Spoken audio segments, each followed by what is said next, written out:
Hello doctors, I am Dr. Siddharth Gupta. I am an orthopedic surgeon. So in the last video, we talked about the basics of bone metabolism, that is how osteoblast, osteoclast are governed by parathyroid and calcitonin hormones and how vitamin D acts upon them. In today's video, we will be discussing in detail about rickets and osteomalacia. And I think once you see this video and understand, you will be able to understand rickets and osteomalacia in a lucid manner, and you will be able to solve almost all the MCQs pertaining to this topic. Friends, before we understand what is rickets and osteomalacia, we need to understand the structure of a bone. The structure of bone consists of mainly two parts. One is the organic part and the other is the inorganic part. Now you must have heard about these terms quite often, but you're not able to understand the meaning of it. Even if you are able to understand the meaning, you will not be able to apply it. Now I'll tell you how to apply this concept. Friends, you have to take an analogy. You must have visited a construction site, or you must have seen how a lintel is being put and how the roofs are being laid over a house. They have a metallic grid, something like this. They have a metallic grid or metallic frame. This frame or grid is the matrix. This grid or frame is the matrix or the collagen part of the bone or the collagen part of the bone. This is contributing to 35% of the bone's composition. Out of this, majority is type 1 collagen. Now in this grid, if once a grid is laid on the roof, what happens is that there is a mixture of cement, stone, sand, etc. which is being filled in this grid. Now this grid is filled by the minerals. This grid is filled by the minerals. These minerals are hydroxyapatite or calcium hydroxyapatite. Its formula, you must remember, it is written like this. Now this calcium hydroxyapatite is acting as a bone cement. So we need to understand very important concept. Anything which is causing problem in the matrix or collagen will lead to easy deformability or bending of bones, etc. and it will not affect calcium, phosphate or alkaline phosphatase. For example, osteogenesis imperfecta. For example, scurvy. Scurvy vitamin is caused due to deficiency of vitamin C. Vitamin C is required for post-translational modification of collagen in lysine for producing hydroxylysine and hydroxyproline. So this will not alter calcium, phosphate or alkaline phosphatase. Anything which is causing mineralization defect, that is minerals due to calcium and phosphate, that will lead to alteration in calcium, phosphate and alkaline phosphatase. This is the thing that you need to understand. Rickets and osteomalacia are disorders of mineralization of bones. It is the disorder of defect in cementing of bone. So even if the bone matrix is laid down perfectly and it is not mineralized, then the composition of the bone will be incomplete. When this takes place before skeletal maturity, it is called as rickets. When it takes place after skeletal maturity, it is called as osteomalacia. Now before we move on to rickets, we need to understand a little bit about vitamin D metabolism. Vitamin D is synthesized in our body by exposure to sunlight, that is by ultraviolet B radiation, whose wavelength is about 300 nanometers. The exact value is 290 to 315 nanometers. The 7-dehydrocholesterol in the skin is metabolized by UVB radiation to cholecalciferol. This cholecalciferol goes to the liver. And undergoes 25 hydroxylation, which is called as 25 hydroxy vitamin D. And this then again goes to kidney and undergoes 1 alpha hydroxylation, that is called as 125 dihydroxy vitamin D, which is the active form of vitamin D. Now this active form is produced in the presence of parathyroid hormone, and this active form is inhibited or is converted into inactive form by calcitonin by producing 24-25 dihydroxy vitamin D. So active form is 125 dihydroxy vitamin D, which is produced in the presence of parathyroid hormone in the kidney. Now we move on to the defects. See, if there is mineralization defect of the bone, that is, there is no calcium in the bone, what happens is that the bones become soft. Because there is only a grid which is present, there is only matrix which is present, which is collagen. Collagen is nothing but these are just fibers. These are just fibers or connective tissue. If it is not mineralized, if it is not cemented, then the bones will become soft. The bones are likely to become soft. So the bones are soft, and the muscles of the body are weak.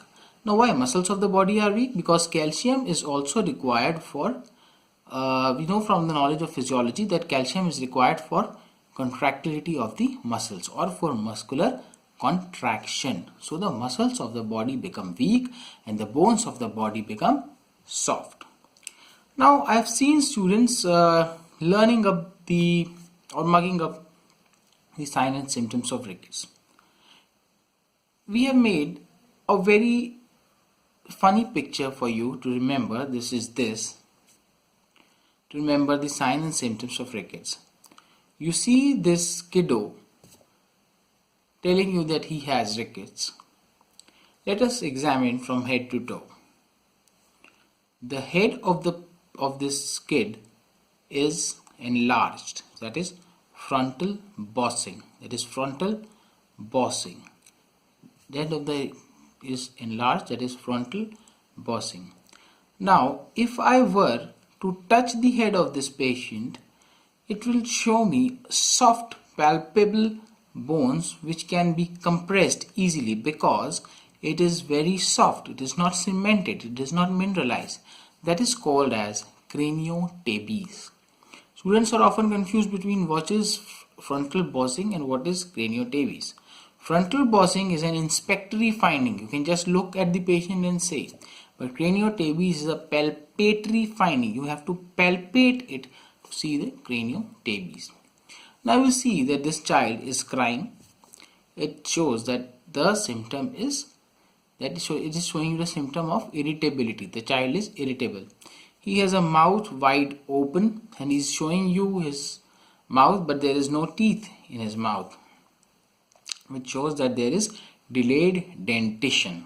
Or even if the teeth are present, the enamel is defective. We come slightly down and we see that there is a necklace in the neck of this patient. Each bead of this necklace represents rachitic rosary. Which is present at the costochondral junction. We have shown you a small bird in the chest, that is showing you the pigeon chest. What is a pigeon chest? When the AP diameter of the chest is more than the transverse diameter, is called as pigeon chest, also called as pectus carinatum.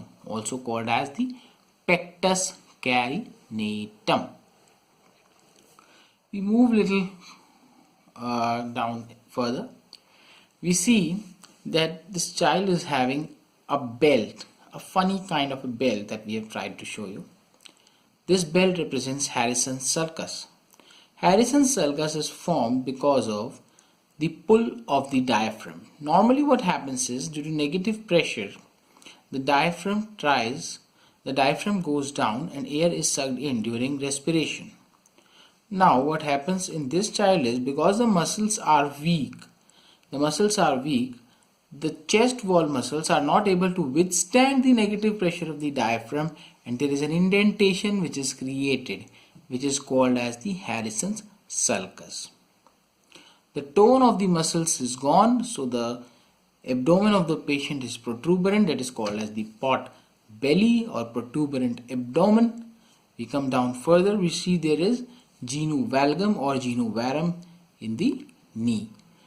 In the upper limbs, we see that the wrists are widened. These signs and symptoms, if you see this picture, you will be able to remember all the signs and symptoms of rickets. Now friends, there is something called as paradox of rickets. Now what is paradox of rickets? In severe malnutrition, what happens is that you will not see these signs and symptoms. Why? Because the child is not walking, he is not mobilizing at all, because he is already underweight. The other nutrients are also defective. So this widening of wrist, genu valgum, genu varum, why are they produced? Because the weak child is walking. The child with a weak bone is walking. That is why there is bending, protuberance of abdomen. If the child is not walking at all because of malnutrition, you will see a marasmic child. But you will not be able to see these classical signs and symptoms of rickets. That is called as paradox of rickets. Paradox of rickets, when it is associated with deficiency of other nutrition elements. We move down further. That is, we have understood what is vitamin D, what is the symptoms and signs of rickets. Now we should be knowing the X-ray features of it. Now X-ray, just imagine that the growth plate, when the child is growing, what happens is that the collagen is being laid down, it is then mineralized. Collagen is being laid down, then it is mineralized. Now if there is continuous collagen being laid down and it is not mineralized, what will happen is that there will be a widening of the growth plate. Imagine a grid being laid down randomly and not cemented at all. So there will be only grid or just matrix. So what happens is that there is disorganized matrix in the growth plate, and the growth plate appears widened. The growth plate appears widened on the X-ray. When the child walks, the diaphysis of the child sinks into the metaphysis like a piston of an engine. See, this is the cylinder and this is the piston, this is the diaphysis, this is the piston. The child walks, it goes inside, and what happens is that there is widening of the metaphysis like this, which is called as cupping. Of the metaphysis, and the edges are shown as brush border, which is called as the fraying of margins, Now friends, this is the X-ray features of the rickets. We come down to the classification of the rickets. Classification of the rickets is sometimes confused and students are not able to understand it. I'll just like to briefly summarize it and tell you quickly. After this, you'll be able to understand this. Rickets are broadly of two types. One is vitamin D dependent and one is vitamin D resistant. Dependent ricket is one which will improve by vitamin D. Resistant ricket is one which will not improve by vitamin D. Let's be very clear. In vitamin D dependent, there are further two types, type 1 and type 2. Type 1 is due to deficiency of vitamin D. Now this deficiency is not the actual deficiency. What happens is that, as we know, after 24 hydroxylation, 24 hydroxy vitamin D goes to kidney for 1 alpha hydroxylation. Now this kidney in this patient says that I don't have 1 alpha hydroxylase, I will not be able to do 1 alpha hydroxylation. So the active form of vitamin D is not formed. What you do is that you give 1 alpha dihydroxy vitamin D in oral supplementation and the child will improve. This is type 1 and this is autosomal recessive. This is autosomal recessive. Now we come to type 2. In type 2 what happens is, this is also vitamin D dependent rickets, that the vitamin D receptors are not very receptive. That is just like the signals are being sent from the relay station, but you don't have an antenna to receive it. So vitamin D is present in the body in the active form, but the receiver or the antenna or the receptor is not responding to it well. So what happens is, either you give supra-optimal doses of vitamin D, that is more than what is required, and sometimes it is supplemented with parenteral calcium as well. Sometimes it is supplemented with parenteral calcium as well.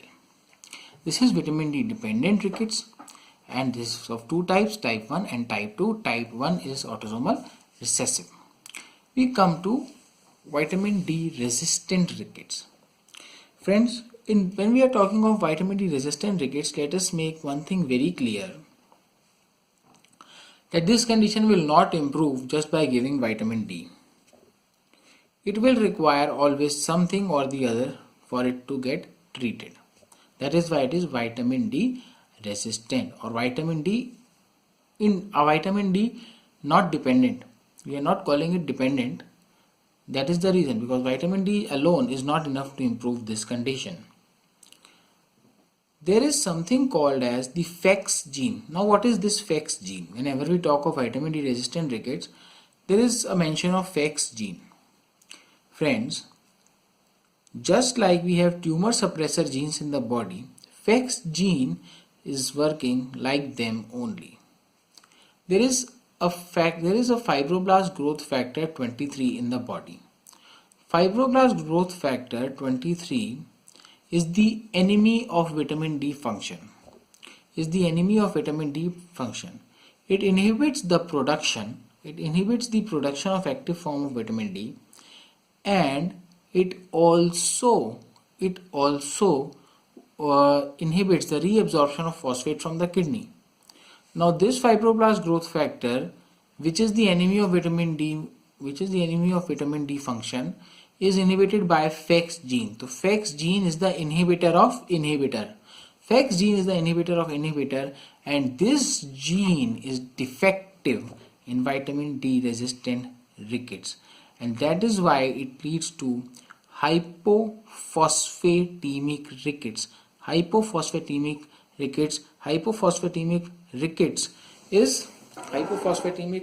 rickets is one rickets which is the most severe form of vitamin D resistant rickets.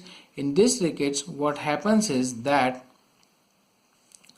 the phosphate is being lost from the kidney uncontrolled. The phosphate loss from the kidney is uncontrolled, and we know that for mineralization just calcium is not enough. You need calcium hydroxyapatite, which has calcium and phosphate both in it. Now if the phosphate is lost, what will happen is that if you just give vitamin D, it will not suffice. This form of vitamin D rickets, which is hypophosphatemic rickets, is autosomal dominant rickets, and there are two forms of this. One is autosomal dominant, one is X-linked hypophosphatemic rickets, the other is autosomal dominant hypophosphatemic rickets. And in order to treat this, we need to give something which is known as the Joule's solution. Which is nothing but a phosphate solution, or dibasic phosphate